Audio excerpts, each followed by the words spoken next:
You are listening to A Scary State, and this week we're covering Louisiana. So, Kenzie? Yes, Lauren? Let's get scary. Hi, welcome back, everyone. Hi. So we are in our new setup for our recording area. Mackenzie brought some fun, they're technically, I think, Christmas lights, but we're going to make them spooky lights. Mm-hmm. So they're like, you know, the reds, orange, pinks, all that stuff. Then we have a candle going. We got some spooky pictures. I got this really cute print in Frederick, Maryland. It's of two little ghosts together, and it says forever together or something like that. It's super cute. Together forever. Together forever. And then Mackenzie got... I don't know. It's like a group of skeletons just kind of hanging out and smoking and drinking and...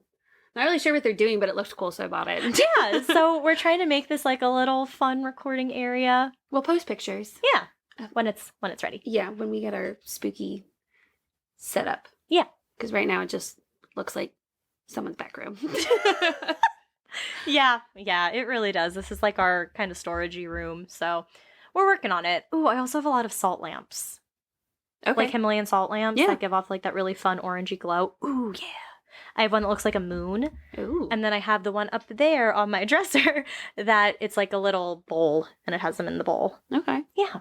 Well, I love lights. we'll I love make it candles. work. I love it all. Yeah, we'll make it work. We might need to clear out some boxes. Yeah, no, I plan to. The books is a nice touch, though. Thank you. Yeah. It's A just little the box of bookshelf. hand sanitizer is a little tacky. It was from the wedding. So we had all of those hand sanitizers, and then obviously they weren't all used. We ordered a lot. It's fine. I bring will it to work. happily take them for you because I go through hand sanitizer. You can like- take one. one. I need all the other I'm ones. a broke teacher. Two. You can have two. You can have two little ones or one big one. The big one's big one. Ooh, one big one. Okay. How many big ones are left? Two. Okay, yeah, you can have one. Okay. All right. So you want to get into the state facts? I shall. Louisiana is nicknamed the Pelican State and joined the Union on April 30th, 1812, and became the 18th state. Fun fact, so my family's from New Orleans, so I'm very excited for Louisiana episode. Yes. But when we went to go see a basketball game, and it was the New Orleans Hornets, Mm-hmm. and then I heard that they were changing it to Pelicans. I was like, why? That's not even ferocious. Like, why would she change it to a pelican? A hornet is much scarier. Yeah. And then I realized why. Oh, look there. All the dots are connected. Right? Louisiana got its name from Louis XIV, who was the king of France from 1643 to 1715. So Louisiana roughly means related to Louis. Weird laws. Lying is illegal. In the law, lying is called false swearing. I like that. I do too. There's a movie about people not being able to lie. And it's just like they're brutally honest. And like it's like funny because the guy like lies for the first time, like the first one to lie, and like his life completely changes as he's lying. Oh. Interesting. For the better. But people think he's telling the truth because no one lies. You can't lie. Yeah, it was very interesting. Came around to he had to tell the truth at some point. I figured. Yeah. That would be how it would go. Mm-hmm. If you want to feed a pig garbage, you first have to cook that garbage before serving it to the pig. Also, if you want to hide a dead body, you give it to a pig because they eat everything. Most of the time. They don't always eat the bones or the teeth. Well, then you give it to a dog. They eat the Also bones. Eat the bones. Well, they chew on it. chew on it. Yeah, but it would be chewed down that you wouldn't know it was human. Yeah, you would. Whatever. Anyway, I'm going to get away with murder and prove it to you. My plan works. Maybe no. I don't think we'd be allowed to record in jail. They do interviews. Plus, I'm going to get away with it, so it'll be fine. There we go. Actually, you're right. Mm-hmm. There you go. You may spend 10 years in jail if you steal another person's alligator, regardless of if that alligator is alive or not. My mom tells me about all the alligators she sees in Florida. Oh, yeah. She sent me one picture where the alligator was like walking on its feet. She's like, did you know alligators could do that? What else would it walk on? This woman is from Long Island, New York, and thought Northern Virginia was south enough to not have to deal with snow anymore. Oh. She's never seen an alligator just walking around. Oh, Like, your precious mom. I know. I love her. hi, Mom. Also, in Sulphur, it is illegal to use profane or indecent language while you're on the phone. You would be screwed. Oh, yeah, I would be. For sure. Oh, did I tell you what happened on the very last day of school? Did you say a bad word? I went the whole year. The whole horrendous, crazy year that this was. And I was so proud of myself. I didn't drop a single curse word.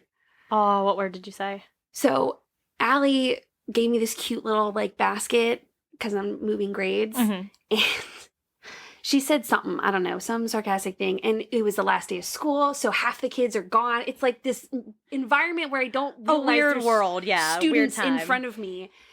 And I'm like, oh, bitch, shut up. Oh. And then like she freezes, I freeze. And it took me a second. And I was like, oh my God. And my kids are losing it. This was the Losing it. moment they have been I was waiting like, for. You know It it. is 2 hours until you the almost end of the day. made it. And I went this whole year without saying anything. And trust me, I was close numerous times. Oh, I know you. Yeah. And the last day, and it wasn't even towards one of the kids. Well, then I think that's the accomplishment. There you go. But yeah, so I would be screwed. And it's worse during the school year because I can't do it Yeah. for the whole day. So Mhm. then I unleash Yeah. once they're gone. Sometimes right before they're gone. Yes. Sometimes I have to be careful because I talk loud. I know you do. And when I'm really excited, I talk louder. So I have to be careful. An interesting fact, some natives of Louisiana consider themselves Cajun or Creole. Cajun refers to the cross mix of several ethnic groups, including French Creole, Spanish, German, and Anglo-American. The word Creole comes from the Spanish word Creole, which means one from the colony, which in what I talk about today, I touch on where Creole comes from too. The French side. The Louisiana State Capitol building is the tallest of all state capitol buildings at 34 stories, standing at 450 feet or 137 meters high. So obviously, New Orleans is located in Louisiana, and it is one haunted place. There's a place called Storyland in New Orleans. It is a city park that is decorated with all sorts of different fairy tales and stories, like Humpty Dumpty, Alice in Wonderland, Little Bo Peep, just to name a few. I would really like to go there. I will take you all over. I just love the things where it's like fairy tales where you're like transported into another world and like you I can can walk take you to around Mardi that. Gras world, where they Oh, yeah, that would you can be see so all the cool. old floats. Whenever we decide to take our trip there Oh, we will. on our mini moon. We will. The infamous run of Bonnie and Clyde ended in Gibbsland, Louisiana. Today, there is a monument at the spot where the two were killed by gunfire. It is said that during a full moon, if you visit the spot, you can still hear the gunshots. I don't know why I didn't associate them with Louisiana. I didn't. Yeah. I don't really know much about Bonnie and Clyde except for like the basics. Yeah, I guess I don't really know that much either. And then there's a song. There's a lot about them. There's like movies, songs, things like that. A lot of people like Nora covered Charlie Starkweather, someone Starkweather, and he had done a lot of crimes with his girlfriend. I think it was for Nebraska, maybe. One of the states, obviously. And they were like called the Bonnie and Clyde. Mm-hmm. Because, you know, any guy and girl who commit crimes together, Bonnie and Clyde. Clyde. I had two fish that I named Bonnie and Clyde. You're the Bonnie to my Clyde. Oh. The Beauregard Parish Jail that is located in DeRuyter is believed to be one of the most haunted places on Earth, as they all seem to be. Do you know how many times? Now that you have said that, everyone does say that. Yep. Because every place is like, it's the most haunted one. It's like, is it? Is it? And I didn't notice that until you point. Yep. We'll find the actual most haunted place. Okay, and we'll go there. No. I almost got to, and it would have been recorded.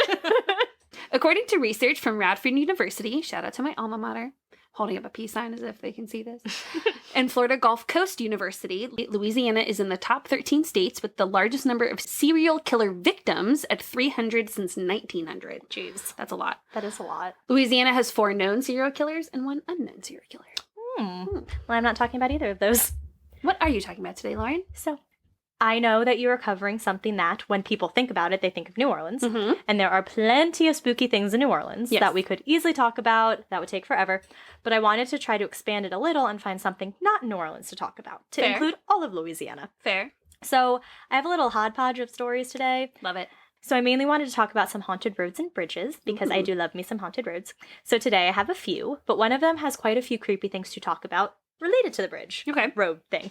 So before I talk about haunted roads and bridges, I first wanted to talk about a very dangerous bridge in Louisiana because that is scary. Scary. Okay. So it's the Calcasieu River Bridge. This bridge, built in 1951, is located in southwest Louisiana. Though it was built in 1951, it didn't open to traffic until 1952. And here's a quote that I couldn't say any better. It brings I-10 and US 90 west from Lake Charles into Westlake. In the 50s, it was the US 90 bridge alone and was later grandfathered into an I-10 bridge. I didn't know how to say that any differently, so I just said the thing. That's fair to me. Yeah. So when this process was taking place, the government promised to fix and replace the bridge as it was not originally designed to be an interstate bridge.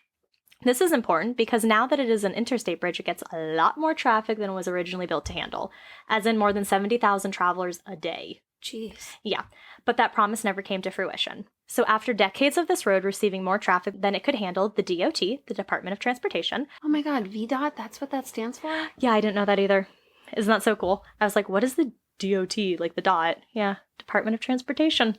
It's like when you're driving on 495 and you pass the exit that they always talk about in traffic. No, just me? No, Okay. yeah. Never mind. Take that part out.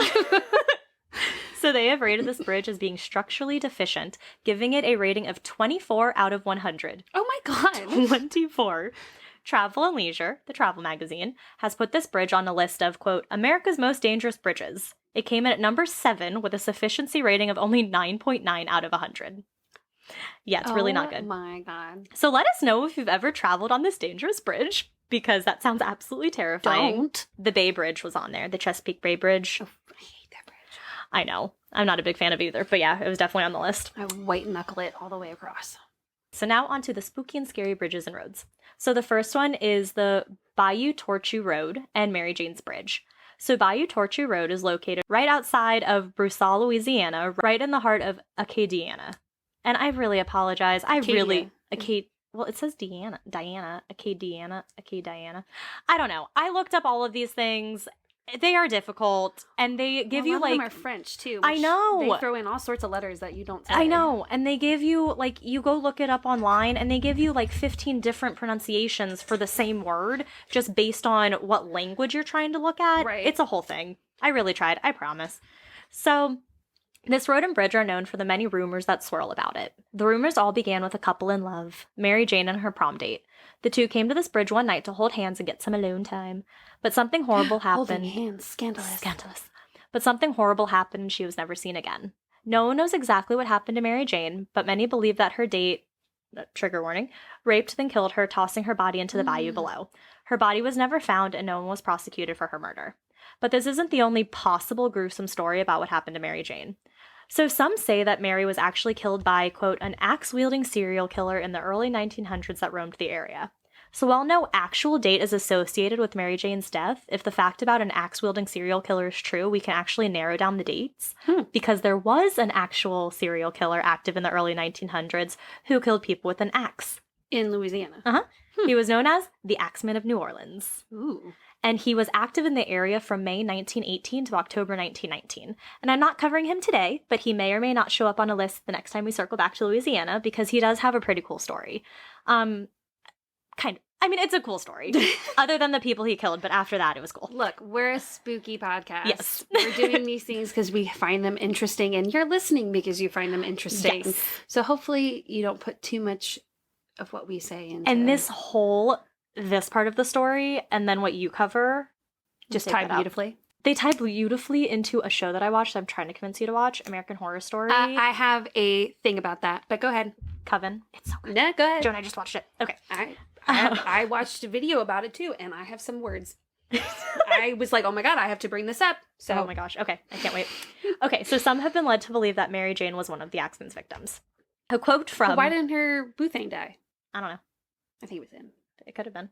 There's no way to know. Or it could have been just like there was just a Mary Jane and it didn't have anything to do with this other couple. Oh, fair. Like it could just be like her story. Okay. So a quote from 973thedog.com, and the dog is spelled the D-A-W-G, says... Only way to spell dog. Quote, some associate the bridge with satanic rituals that have been rumored to take place nearby. Other people claim that all of the tales of paranormal activity are a hoax. Indeed, a serial axe murderer who went through the area in the early 1900s may actually be responsible for inspiring local lore about the bridge. Which I think is really cool. So, of course, this sparked numerous rumors of people claiming to see a young woman's ghost on the bridge, often surrounded by a white light. It is said that the ghost is still haunting the bridge looking for her killer. And also, not surprisingly, others say that this bridge has become a place for satanic rituals, as they always do, because would it really be a haunted location if that rumor didn't come up at least once? Right. A police officer in August of 1985 did have an experience with the young woman ghost here. He did report seeing a young woman standing on the bridge wearing white. The woman asked the officer for help, then just stared at him in the eyes right before immediately disappearing. The officer had been afraid to cross this bridge ever since. There's another rumor that if you drive to this bridge and shut your car off, the woman will magically appear at your car window staring at you. Hauntedplaces.org has a comment section where people can share their experiences of like these different haunted locations. Yeah, I tried to look for the Wyoming thing, and they were like, comment below, and there was no comments.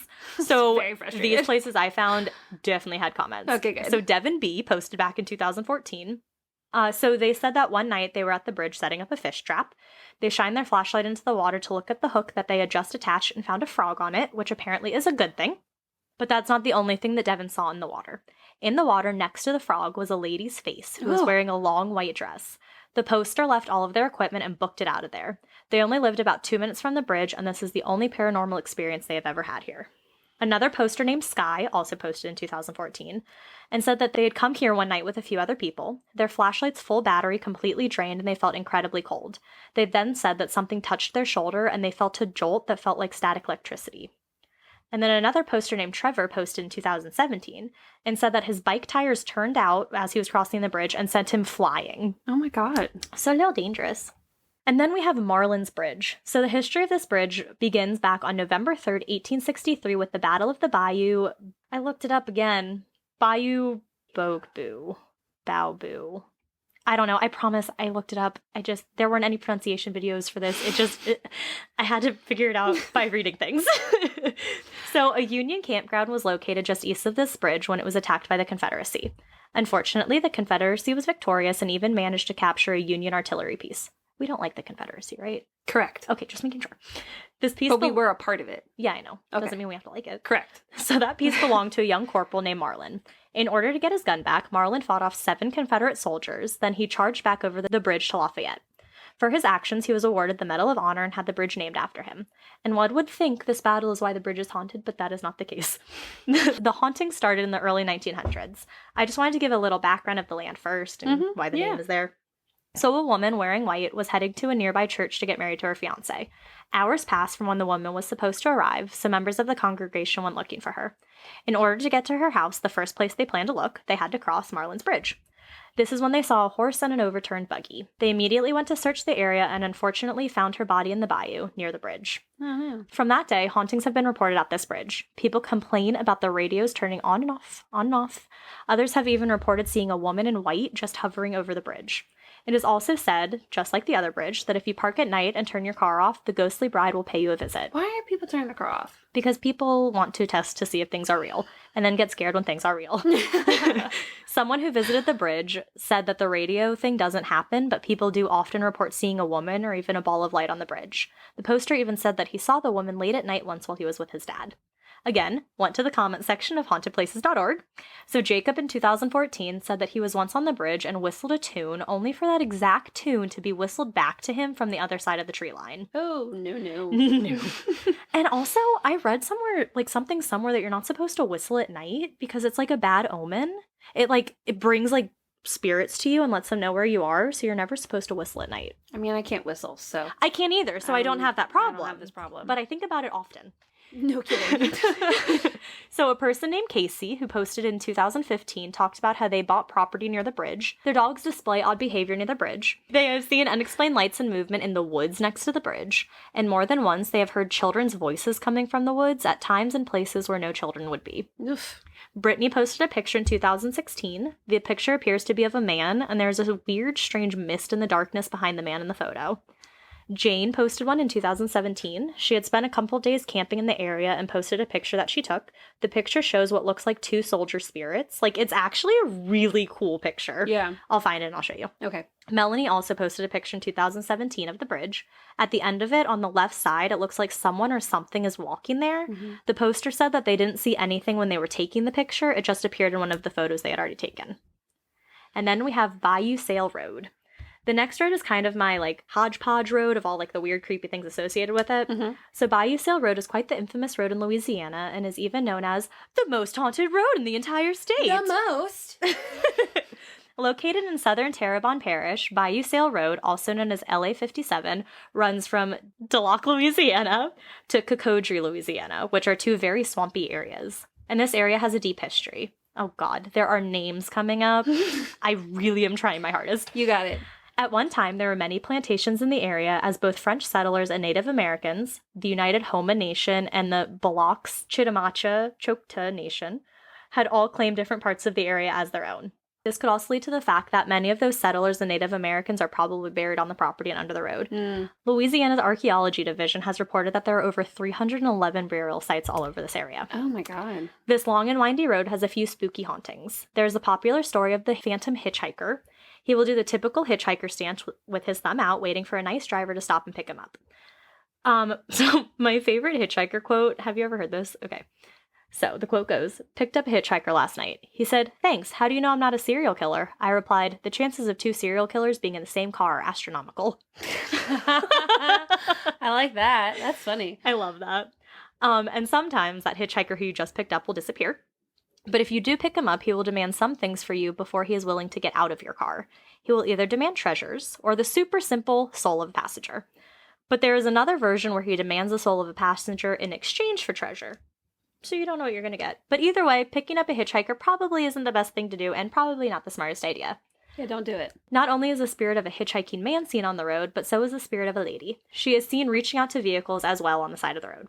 One resident local to the area, Jesse Pierre, has reported that he often sees many spirits on the road, quote, "particularly the faces of people that have died plastered onto other people's bodies." Oh my God. Doesn't that sound so disgusting? It just sounds very disturbing and very terrifying and something I would absolutely never want to see. No. It is also briefly believed that the mafia would come to this road and throw the bodies of their victims into the water, allowing the alligators to feast. The souls are said to roam the road. Maybe that's how I get rid of my dead body. There you go. Throw it to the alligators in the swamp. Mm-hmm. And there are plants that line the road add to the creep factor. There is a grove of huge oak trees that died when saltwater came into the area. Their looming size and bearing branches add to the spookiness of the road. Again, I went on to places.org and their comment section. So in 2016, Kim said that she was driving down the road at night. It was a clear night, her high beams were on, and she was going about 40. She recalls nothing was in the road, but all of a sudden she hit something. Something hard. Something so hard that it actually cracked the plastic pieces of the grill of her car and bent her hood a little bit. Oh my God. She had no idea what it could have been. Then Eric posted in 2017 and said that his mom had lost an hour of time while traveling down this road one night. What? I hate the losing time things. That freaks me out.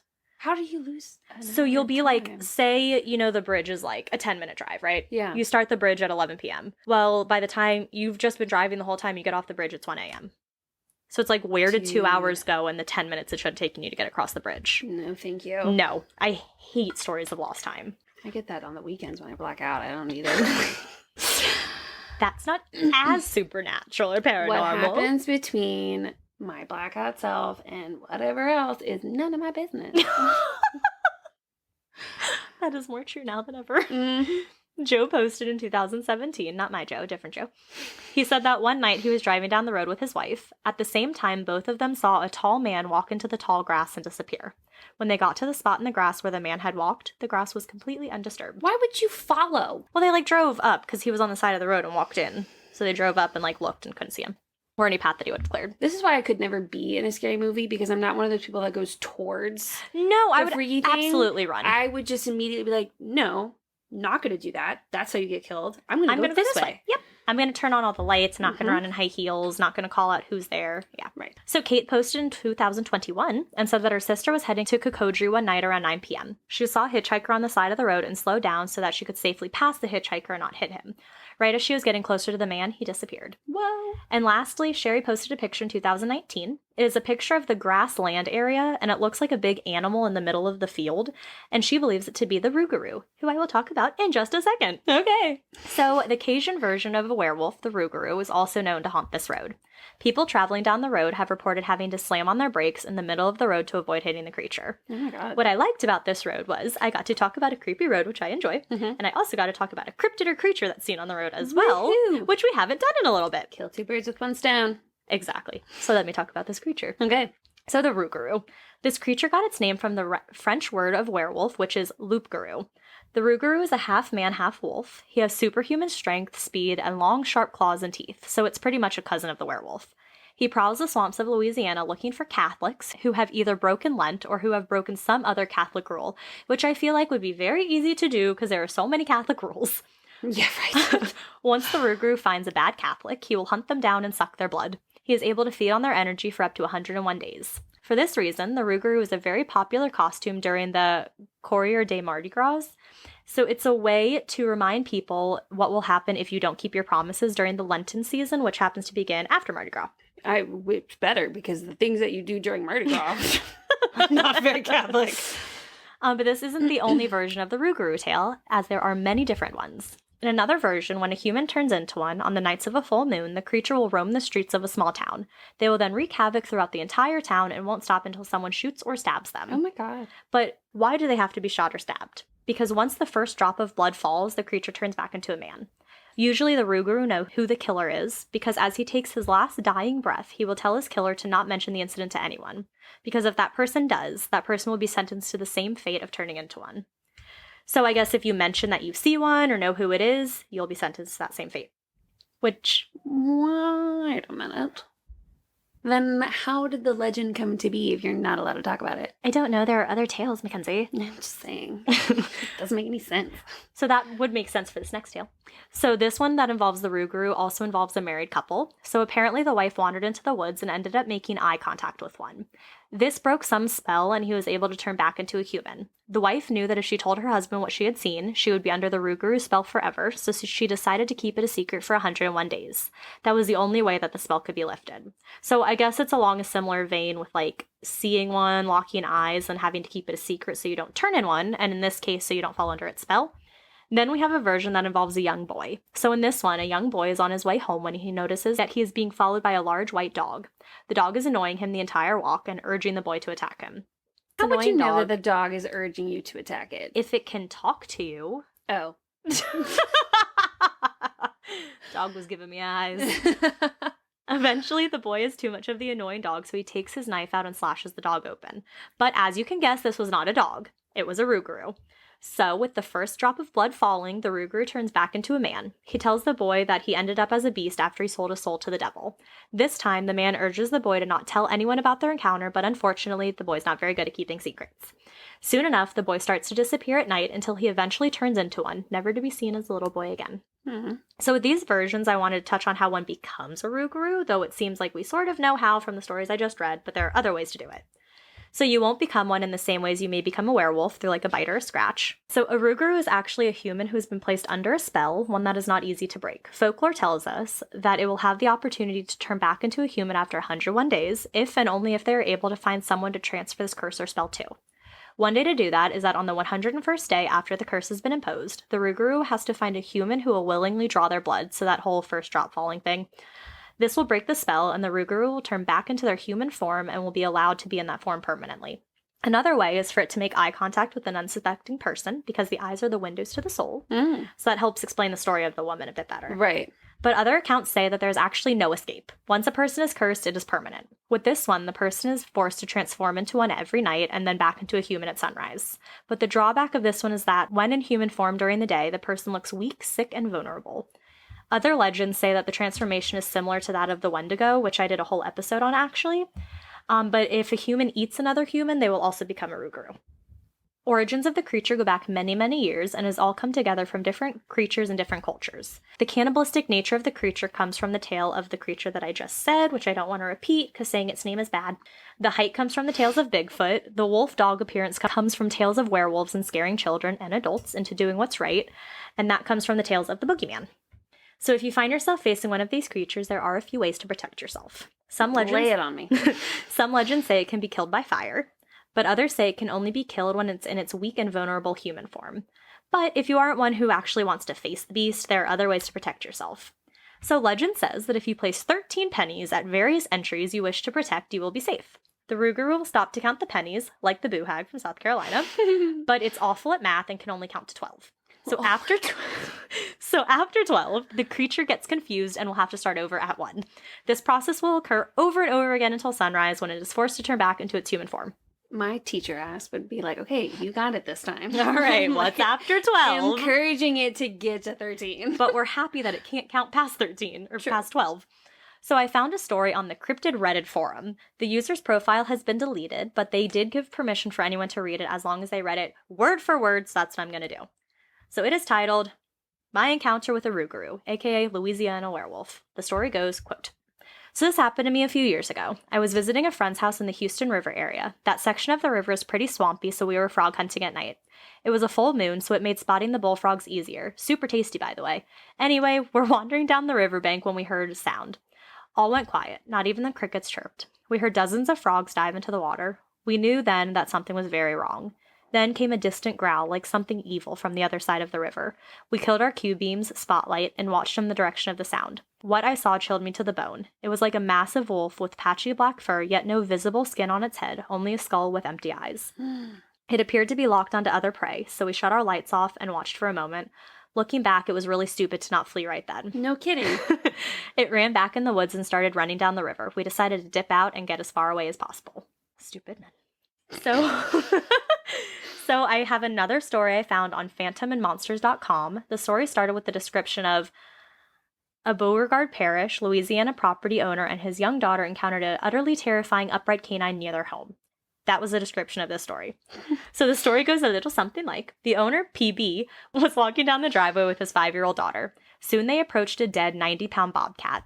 There were no apparent wounds or blood, but it looked like it had been crushed and battered. PB was concerned seeing the animal, not because it was dead, but because nothing had fed on it. As he and his daughter were looking at the carcass, he noticed movement in the dark, thick woods near his driveway.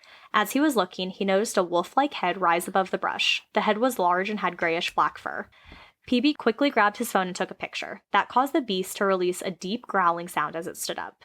He took note that the creature was at least 7 feet tall and covered in sparse blackish fur. It had broad, human-like shoulders, a wide chest, a tapered torso, and muscular arms and legs. Its eyes had a weird greenish hue.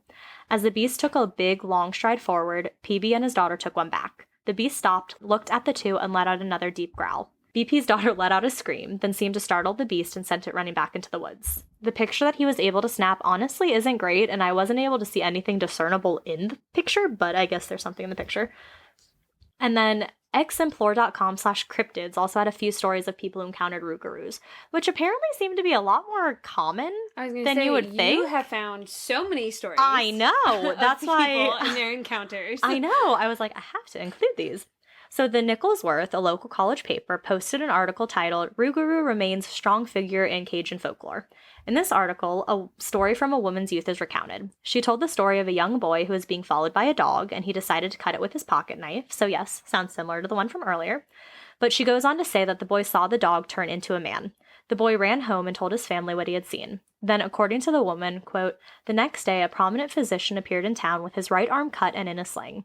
I remember when the physician shot himself here in Lockport. A year later, the boy killed himself and left a letter that the family turned over to the sheriff. Even today, he refuses to let anyone see it.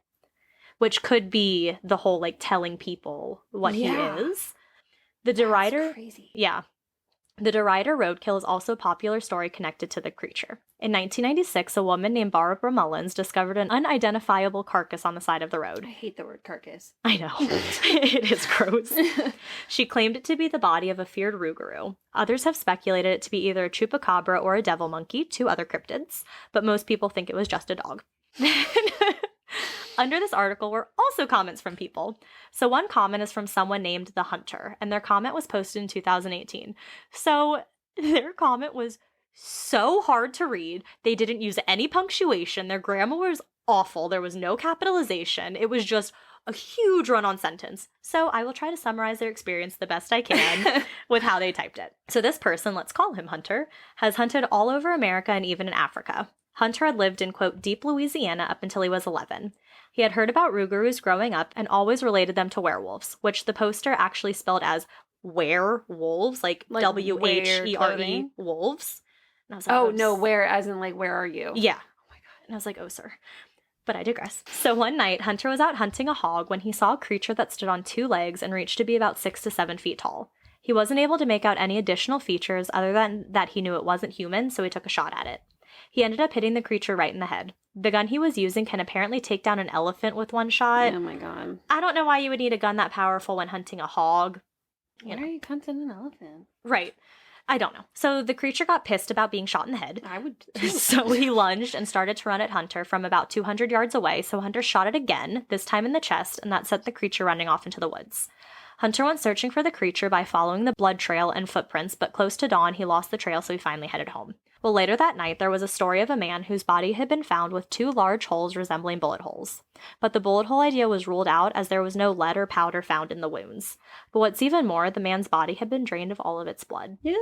This man's death was chalked up to being used in a satanic ritual. The poster feels like he killed a Roo Guru, which he referred to by the other common name of Loop Guru. He ends his story by saying, quote, "Now to me, it sounds like I killed a Loop Guru, but hey, maybe it's still out there and just really pissed off." So for those who love the Ruguru and want to celebrate the swamp and the creature, you can attend the Ruguru Festival, which is held in the city of Houma on the last Saturday in October. So there you have it. Some of the more spooky and creepy roads and bridges in Louisiana and the creature. It sounds like a common theme here that you just should never drive at night.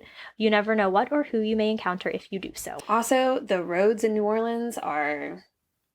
not good. No. I mean, even the sidewalks. Tree roots come up like, you have to look down. Yeah. You have to look down. I look down anyway when I walk. Just... I do too. Tripping. I do too. But like this, like, you will break an ankle if you don't. Well, then just don't go out at night. Because you could go down a creepy road, have creepy hitchhikers, see a creepy creature, you know. And then Ruguru is such a fun word to say. That's why I said it so many times. It's okay. So, Mackenzie. Yes, ma'am. What are you talking about? Oh, I'm so excited.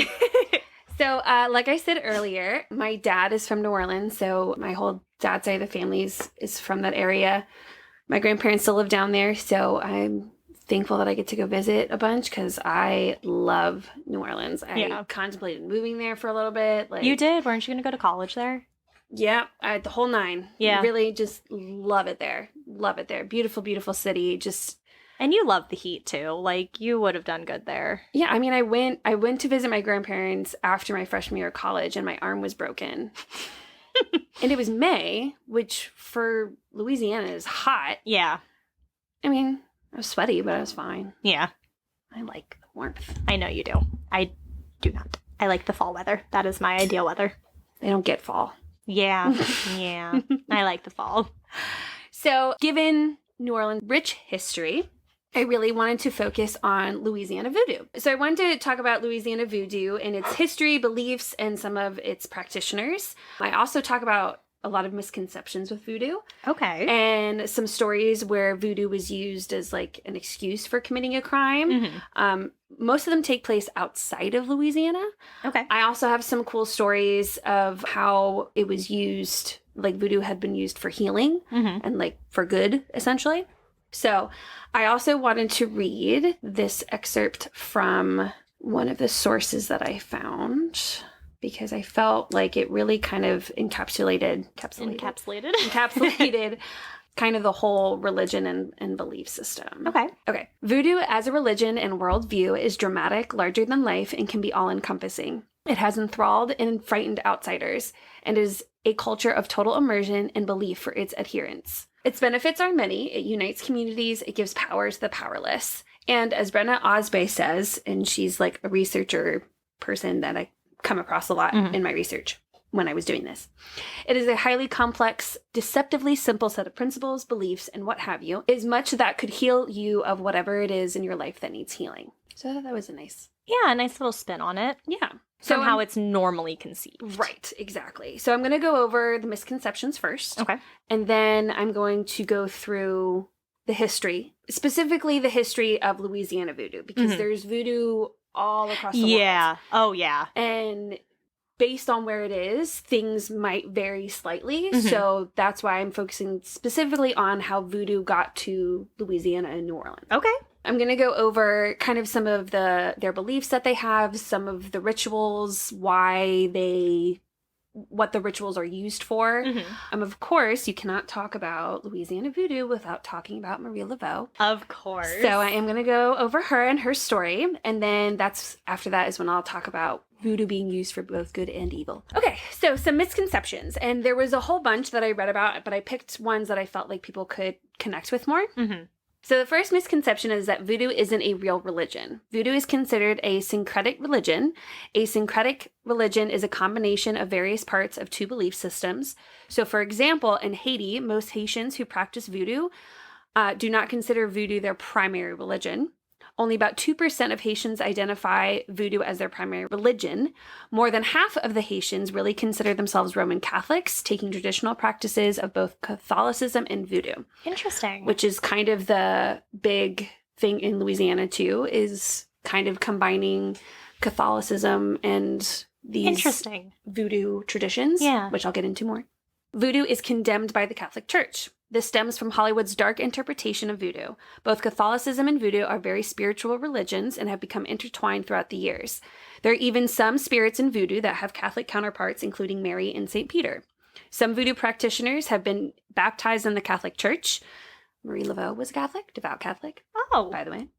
Pope John Paul II attended a voodoo ceremony in the early 90s and talked about the fundamental goodness of voodoo.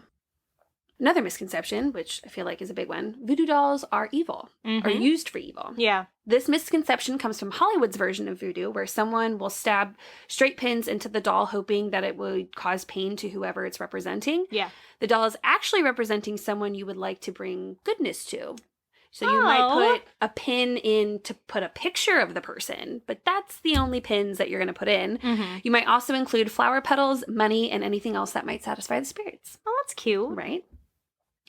Voodoo practices and black magic. Another misconception brought on by Hollywood. Because they usually show people practicing black magic through sacrifice. Okay, so I'm going to read a part from the website that I found these misconceptions on that kind of touches on it. To me, it kind of explains why there might be this misconception aside from just Hollywood. Okay. So for voodoo, usually from different videos I've seen and different articles and things like that, some of it call it white magic. Mm-hmm. And that's usually coming in from... Yeah, like good stuff. Good stuff. What this website said was that there's a form of spiritual possession called red magic. Okay. So it says when a practitioner conjures an evil spirit instead of a benevolent one, or they are bribed by such a spirit to do something ominous, it's called red magic. The coloration comes from the spirit itself. So when a person lets one of these evil spirits take possession of their bodies, their eyes are said to turn red, which indicates that an evil spirit is present. Ooh. Mm-hmm. Other than the red classification, voodoo spirituality is neither malevolent or benign. So in terms of white and black magic, simply don't apply. Okay. And there's no black magic. It's just not a thing. Oh. They always refer to it as white magic. If they are going to refer to it as magic, that's always what I've seen is just white. Oh. Yeah. And then one of the last misconceptions I want to go over is that voodoo is used for personal gain. So while voodoo can be used for personal growth, one of the biggest parts of voodoo centers around healing. It could be healing an individual or an entire village. Definitely one of the main things I noticed in my research was that it was all about, a lot of it is, helping those who need help, whatever capacity that may be. So I wanted to, again, read from this website. Elizabeth McAllister, a scholar of African religions at Wesleyan University, pointed out, quote, "You have to remember that in Haiti, there is one doctor for every 10,000 citizens." So my gosh. Mm-hmm. So the burden of health and psychiatric care and pastoring falls on traditional religious healers. Priests and priestesses are the front line of social services for most of the people. As a result, the faith doesn't concern itself with personal gain for the person performing a ritual. It's all about community healing. McAllister further wrote that Haitians should have biomedical health care, but the government and the international community haven't come through, so they have to rely on who is there for them. Wow. Mm-hmm. There was other misconceptions, but I wanted to highlight those ones because I felt like those were the big ones. The ones people think about. Yeah, people know of.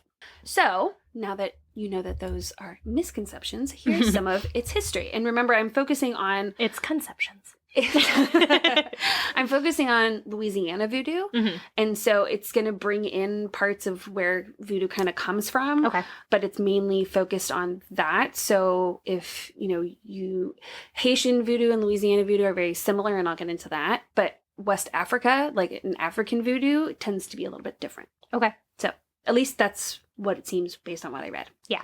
So, like many religions, voodoo may look different depending on the region or country you're in. All voodoo comes from West Africa and were brought to the Western world during the transatlantic slave trade. Louisiana Voodoo is a syncretism, it's already hard to say without the ism, religion that uses ideas from traditional West African religion and Roman Catholic and parts of Haitian Vodou. So, another thing is that voodoo is like from what I read, it seems like the quote-unquote whitewashed version. Okay. And so Haitian, when I was watching this video, he pronounced it as Vodou, which is Vodou instead of the voodoo that we're used to. The double O's. So if I say Vodou, it's the same thing. Okay. The French arrived in Louisiana in 1699 and brought the first group of enslaved Africans in 1719. The Spanish took control of the territory in 1763 and stayed in control until it sold the land to the United States in 1803. Religions of the West African slaves combined with the Catholicism of the French and Spanish settlers are the basis of Louisiana Voodoo.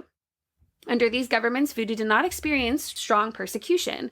In northern Louisiana and other southern colonies, enslaved families were usually broken up and spread to different plantations. In southern Louisiana, families and communities were kept more intact, and that enabled their cultural traditions, languages, and beliefs to continue. Early Louisiana voodoo would wear charms and amulets for protection, healing, or harm. They would use plants and roots that had been brought from Africa and preserved in Louisiana. The openness of the African beliefs allowed for Catholic influences that came from the French and Spanish. Around that time that America bought Louisiana, the Haitian Revolution was taking place in Saint Domingo. Overthrowing the French colonial government and establishing the independent Republic Haiti, many Haitians who were fleeing the war came to Louisiana and brought Haitian Vodou with them. When the French first brought enslaved Africans over to Louisiana, around 80% were from the Bambara people from the Senegal River Basin. Haitian Vodou is a syncretic religion that derived from Fon and Yoruba with Roman Catholic influences. Because there was a large migration of Haitians during this time, they converted many of the native-born Louisiana African Americans to their religion. Thus, the reason that Haitian Vodou plays a large role in the formation of Louisiana Voodoo. The first meetings of Voodoo were faced with police disruption, and so many of the meetings took place in Bayou St. John and along the shores of Lake Pontchartrain. And I'm really proud of myself that I know how to pronounce it just because I know. That was actually pretty impressive. Thank you. There's also some really fun words like street names and stuff down there that are great. I love saying them. Although voodoo was never outrightly banned, white plantation owners feared that there would be a slave rebellion. In the early 1800s, there was an ordinance issued that prohibited slaves from dancing on days other than Sunday and only in specific locations. The main location was in the Congo Square in New Orleans. Voodoo dance and rituals continued in secret. During the Civil War, the Union Army occupied New Orleans and wanted to suppress voodoo. In 1863, 40 women were arrested at a voodoo dance ceremony. The suppression of voodoo continued after the Civil War, and due to white writers expressing concern that voodoo rituals would bring together white women and black men. By the late 1800s, New Orleans authorities clamped down on voodoo, using it as evidence to bolster white claims that Africans were inferior. Something that I realized was that when the French and Spanish controlled the area, not that, they were any better in the sense because they still had enslaved people, but they would allow them to, it seemed like almost like a day off on Sundays. Okay. And that's when they would usually get together. And that's kind of how, earlier when I was talking about the African traditions, being able to stay intact, that was part of the reason, because they were close to their families and able to practice, able to meet. And then as soon as America bought it, obviously. I can't say I'm surprised. Right. As voodoo worship of deities and ancestors began to decline in early parts of the 20th century, more rituals were taking place to control or influence events and people. This practice was often referred to as Hudu. I have heard of that, yes. Specialists in the practice of Hudu were known as doctors or workers. They would work out of their homes or shops and provide people with Grizzgris. I'm going to get more on that later. Okay. Oils and incense. Surprise, surprise, white Anglo-Saxon, I even wrote that in there. White Anglo-Protestant elite were concerned by these practices and invoked restrictions. Of course. Many of these doctors and workers were arrested and fined in the first half of the 20th century. During the Civil Rights Movement, New Orleans tourist industry finally began recognizing African-American culture as an important aspect to the city's history. Tour guides would frequently reference voodoo in their tours of the city. In 1972, the New Orleans Historic Voodoo Museum was created in the French Quarter. Have you been there? Oh, that sounds like I have not been there, actually pretty cool. Yes. I've been in a voodoo shop before. Okay. But I have not been to the museum. Mm-hmm. By the 1990s, voodoo had a large comeback in the area. Mariam Chamani established the first and only voodoo spiritual temple, which follows practices of both Haitian voodoo and Cuban Santeria, which didn't realize that when the song, I don't practice Santeria, right in my head till I read this. Ava K Jones was a prominent figure in this new voodoo. She was initiated into both Haitian Vodou and Orisha Vodou, which is an American-based version of Santeria. These groups wanted to bring awareness and understanding of their religion. They created websites, newsletters, and workshops to help spread their message. So, now to kind of go over, what is voodoo? Like I mentioned in the misconceptions, voodoo is usually a combination of two religions. In Louisiana voodoo, it is typically Roman Catholicism, closely related to Haitian voodoo. I had seen that, like, in Africa, they have ties with Islam. Oh, interesting. Yeah. Similar to other monotheistic religions, Louisiana voodoo believes that there is a single higher being. So they do kind of have this single god. Yeah. It's called various names depending on if you follow Haitian or Louisiana or even African. But they do have this sense of there's one higher being. Yeah. However, they also have, quote, lesser deities. Each of the deities plays a specific role in the religion. So, for example, I hope I'm going to pronounce this right, Block Danny, who was also referred to as Monsieur Danny, Voodoo Magian, and Grandfather Rattlesnake, is usually shown as a serpent and is associated with conflict and the defeat of enemies. And so they had one for love. They had one for a whole bunch of different stuff. So kind of like saints that people have, like the saint of whatever. And some of you like that. Oh, I'll get into that when I talk about Marie. As Haitian Vodou began to have greater influence over Louisiana Voodoo, they have divinities called Iwa. Each Iwa is usually associated with certain items, colors, food, drinks, numbers, and they are considered the intermediaries between the gods. So it's kind of like when you're calling on these spirits and things like that, usually you're looking at one for a specific purpose. Okay. Similar to how in Catholicism, saints have a specific purpose. Yeah. So there you go. Ancestors and saints play a large role in Louisiana voodoo. Part of their ritual practices is communicating with their ancestors. When Africans were brought to Louisiana, they adopted ideas from Roman Catholicism. Some of the West African deities can be tied to Catholic saints.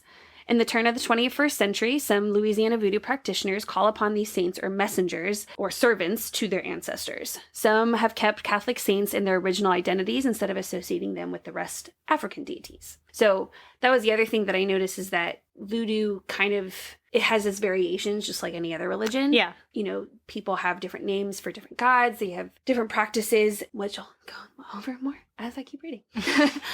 There are various voodoo rituals that each have a purpose, usually sung or danced. These rituals connect deities to the human world. Some Louisiana voodoo practitioners deem St. John's Eve, June 23rd, as an important date. Celebrations could be seen along the shores of Lake Pontchartrain throughout the 19th century. Some congregations continue to celebrate St. John's Eve, while others do not believe it is important to the religion. Yeah. Modern-day practitioners celebrate All Saints' Day, which is November 1st, which can be tied to Haitian Vodou. Other Haitian influences include the wearing of white clothing, dancing around a central post called poto mitan. 100% saying these wrong, but I really am trying. Various offerings, such as drawings or flags, may be used to call upon these spirits. Many rituals call for the spirits to possess the body of the practitioner who they are wishing to heal or bless. So good. Yes. Yeah. Yeah. Many practitioners have altars in their homes and places of worship. They use these altars to communicate with their ancestors. There are some records of sacrifices being a part of Louisiana voodoo. Modern-day practitioners may use animal sacrifices during rituals, but they usually cook and eat the animal as part of the ceremony. So it doesn't go to waste. And also if you keep them in humane conditions, you know. And the things we do to people, come on. Yeah, seriously. Some, however, have taken the practice out altogether. Like, there's one, they're part of the only, like, temple, they ban it 100%, no sacrifices. Okay. So I guess it all depends. Yeah. Some historical rituals have included the presence of a snake. This is also a practice that died out by the end of the 19th century. However, some modern practitioners include snake dances into their practices. Okay. There are charms that can be used to help or harm someone. These charms are called Grizzgris. These charms, which I mispronounced earlier, are called, so very sorry, are called Grizzgris. Some examples of voodoo curses are to place an object inside of the person's pillow that you're trying to curse. Depends on the object, depends on the curse. Mm-hmm. You can also place a small model of a coffin with the person's name on it and put that on their doorstep. However, there are ways to counter all of these things that you can do. There's some stuff with salt somewhere in there. Salt is always one of the common protecting things. I love me some salt. Healing, however, is what plays a dominant role in the 21st century Louisiana Voodoo, and they can be used for protection or for luck. So I'm going to talk about a very prominent, well-known figure of Marie Laveau. Mm-hmm. Can't talk about Louisiana Voodoo without talking about her. No, you really can't. So I felt I need to do that justice. Which will bring me to the episode, because American Horror Story. So Louisiana Voodoo is usually seen as matriarchal because of the large role that priestess have played in the religion. We love that. Right? It's a very matriarchal religion as a whole, even in other places. And it talked about too, especially with Marie Laveau, because she was a quote-unquote free person of color. Mm-hmm. So while she obviously still had restrictions on what she could do, she was essentially free. And so they looked at it as, being this, it was I think it said something basically empowering Black women and things like that. And okay. So yeah, and she had a lot to do with that. Most of what is known about Marie Laveau has been passed through the oral tradition of voodoo practitioners. She is believed to have been born in the French Quarter on September 10th, 1794. She was the illegitimate daughter of French plantation owner Charles Laveau and his mistress Marguerite, no last name. Marie lived on her father's plantation and was educated and studied to become a hairdresser. In 1819, Marie Laveau married Jacques Parish, who was a free person of color from Haiti. He was a carpenter and lived in the French Quarter. St. Louis Cathedral has records of their marriage certificates and Marie's parents. Oh, that's cool. Don't know if you can see them. It just said that it has But it's there. It's there. Paris was part of the large immigration to New Orleans in 1809 after the Haitian Revolution. This was when Haitian Vodou began to make its mark on Louisiana Voodoo. They helped to revive Voodoo and other African cultural practices in New Orleans. In 1824, Paris went missing and was eventually presumed dead. Now, it also said in there that Marie said he was dead and others think that he might have just left. Okay. But, yeah, who knows? Marie was left to take care of their 2 children and began to call herself Widow Paris. The Widow Paris, which apparently was common back then. Mm-hmm. Marie Laveau began working as a hairdresser who catered to the white, wealthy, and Creole women of New Orleans.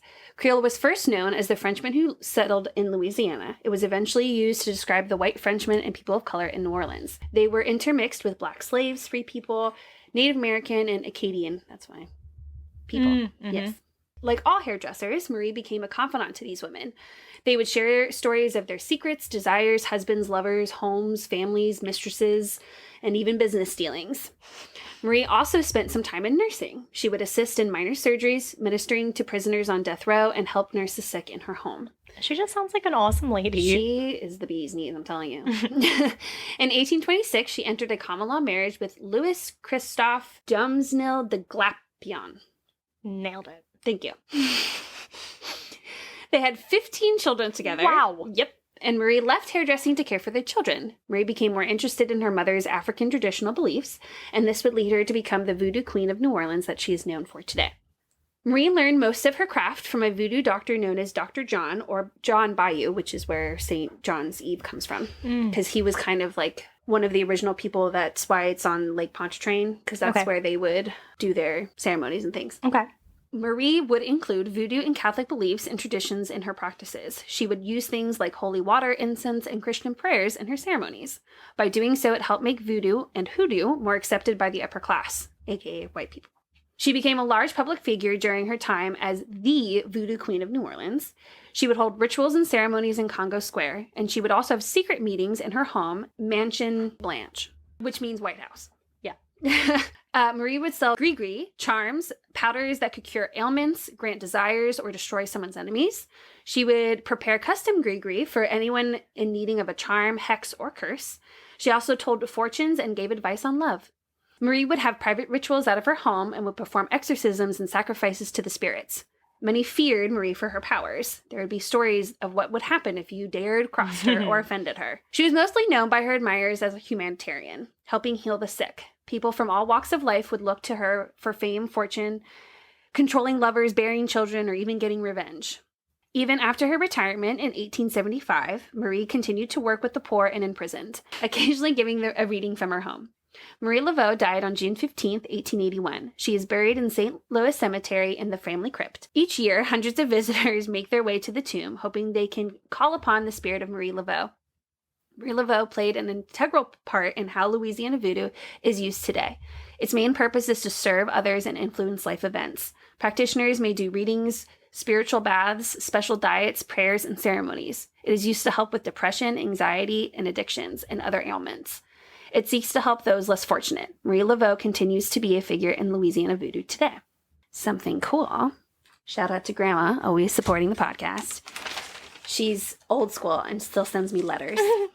And so she sent me this newspaper article that she found that talks about this famous portrait of Marie Laveau. Mm-hmm. And it's like the one where if you Google it, this is the one, like if you Google her, this is what shows up. Okay. Yeah. And it was supposedly painted by some guy who was known for actually painting a lot of Native Americans in their like traditional dress. But this lady, who's like an art historian, doesn't think that he actually is the one to paint it. It might have been from somebody else. And there are some that say that it's not even her, that it's somebody else. So if you go, so some guy also made a copy of the painting, like the original one, because the original one was on loan. Mm-hmm. And so this man was commissioned to paint it so that the museum could still have one. Mm-hmm. And apparently now it doesn't even say Marie Laveau. It's portrait of a Creole woman wearing a madras tijan. But yeah. And so it might not be her, but this is like the most well-known. Very interesting. And it sold for almost $1 million. Wow. Yeah. So I thought it was very cool. Shout out to Grandma. Shout out to Grandma. At first, when she sent it to me, this was the title that I saw. And I was like, well, that's a little depressing. That's really sad. I don't want to see that. And then I saw the front side. I was like, oh, not that. Yeah. So now into the spooky stuff. So which one should I do first? Good or evil? Let's do good. Okay. And then we'll round it out with evil. So some of them are short stories and some of them are a little bit longer, just depending on what I can find. So one of the stories I found was that in August of 1995, practitioners would try to use voodoo rituals to drive away the crack cocaine abuse, burglaries, sex work, and assaults in the Bywater area of New Orleans. This one's kind of funny.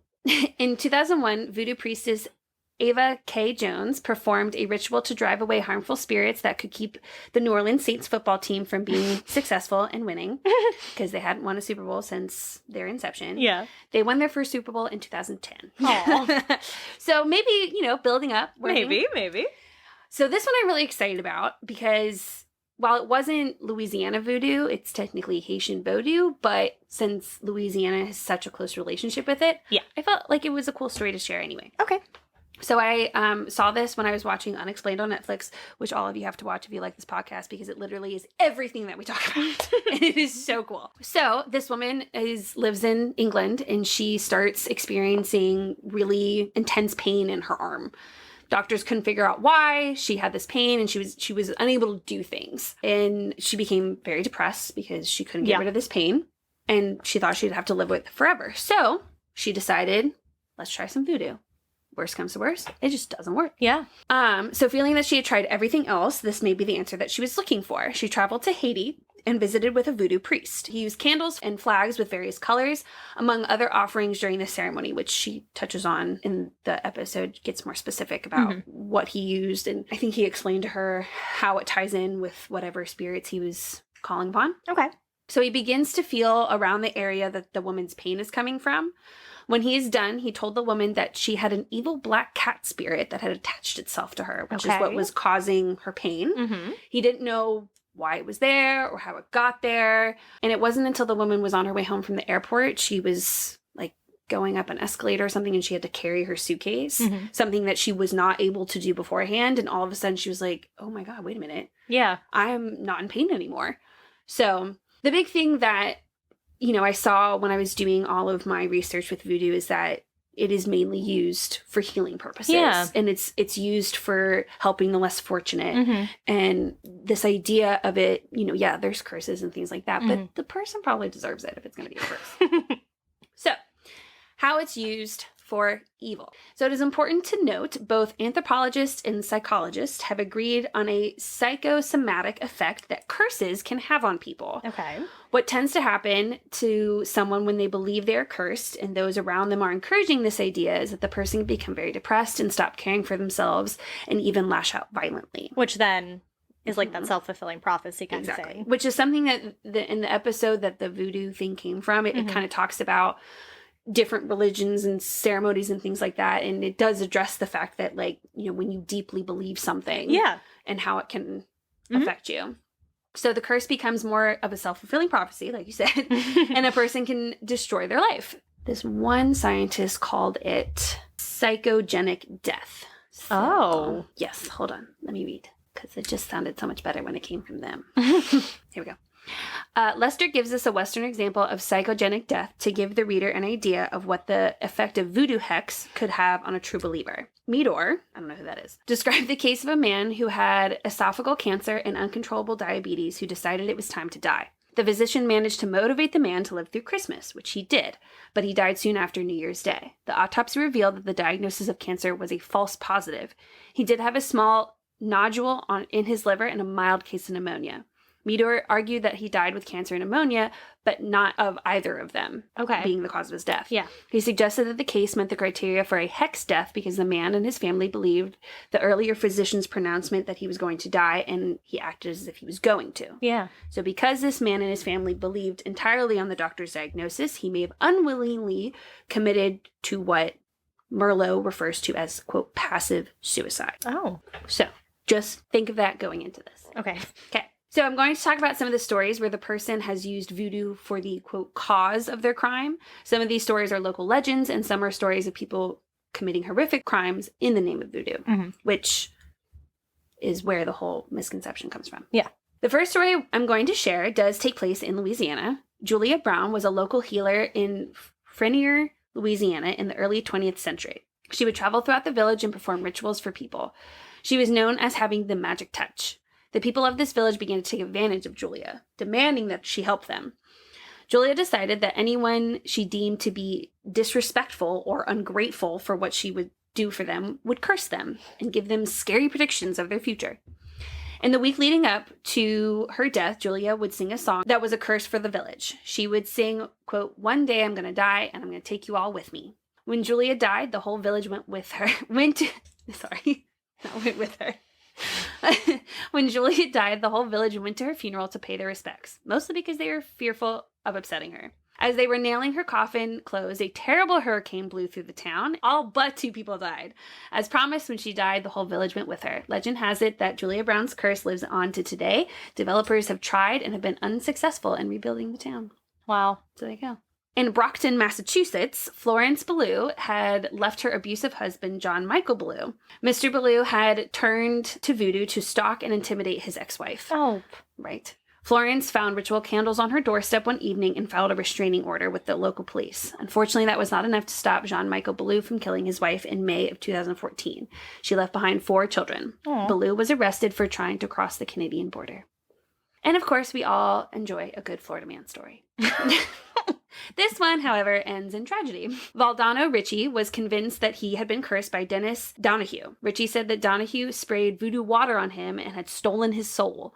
Ritchie said that the only way to get his soul back was to kill Donahue. So, in 2012, he went to Donahue's house and shot him, and he now faces first-degree murder charges. Jeez. Yeah. Most of what I saw, though, was about voodoo healing. I got knee-deep in all these really great videos and things like that, and you know, I just thought it was important to touch on because while voodoo can be seen as, quote, scary. Yeah, because I mean, that's how you see it. That's how you hear about it. Like, if that's not something that you're, like, exposed to every day, you're only getting the negative connotations of it. So much as, because I had those misconceptions. Yeah. So I feel like everyone does. And then you hear about, you know, here's what it actually is, and here's all the good things about it. And you're like, oh, Hollywood has led me wrong.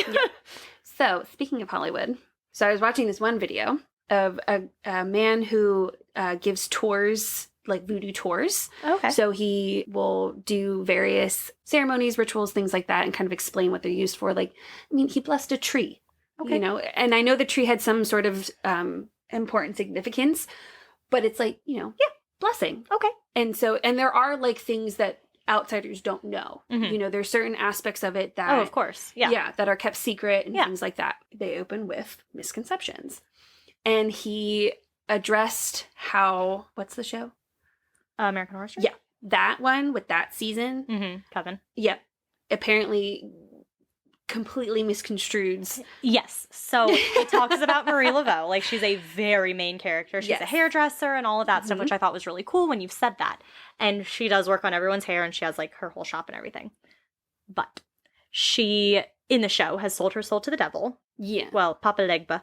And she has to do awful things to keep living forever. Like, that's kind of the deal, that she will live forever. Yeah, that's not true. And so she's still living forever, and she's doing these awful things every year to do that. And yeah, she does all of, like, the voodoo to curse the other coven and to curse different spirits, and like, so she's very much seen as kind of like the evil person. No, she's very good. Yeah, hearing your thing. But it was ironic because one of the first things I talk about is misconceptions, and he immediately talked about that episode and that episode specifically, and how, I mean, it is a great season, but... And he said he's like, I love American Horror Story, I watch it all the time, and he did say, he was like, it was a good season, but there are, especially because being a... Oh, I can imagine, yeah. Not ordained, but I forget what they call it, but he's a voodoo priest, so, you know, he definitely knows the ins and outs everything, of everything.